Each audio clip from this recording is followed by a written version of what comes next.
Les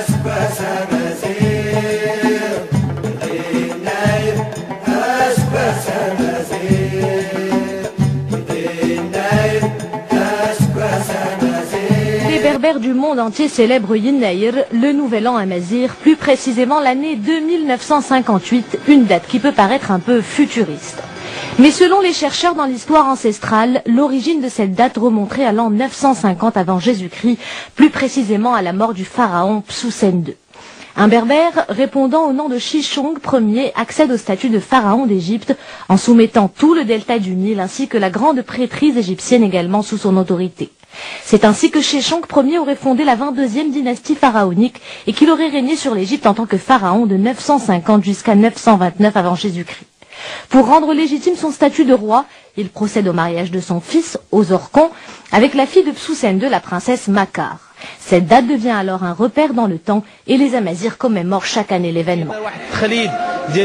Cette célébration est la commémoration d'un événement historique important dans la culture amazigh. C'est la victoire de Shishong sur les pharaons. Il a même réussi à régner sur toute l'Afrique du Nord. Aujourd'hui, nous fêtons une partie de notre histoire.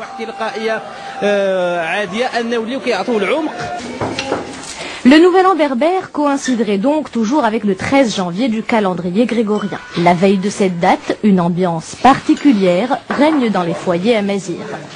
La célébration est différente d'un pays à l'autre, mais aussi d'une région à l'autre. Nous sommes chez la famille Ahdar, originaire de la région du Souss Massa.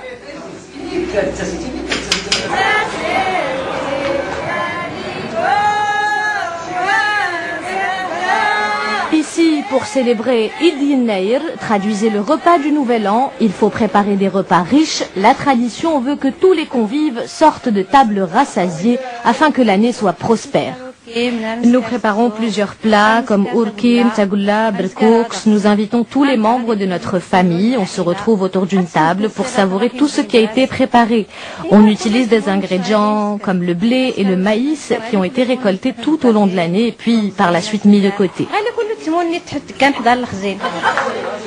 2958 ans plus tard, la tradition est toujours là, mais pour que l'arbre culturel de tous les Amazirs ne rejoigne pas le cimetière de l'histoire, il faut en cultiver les racines.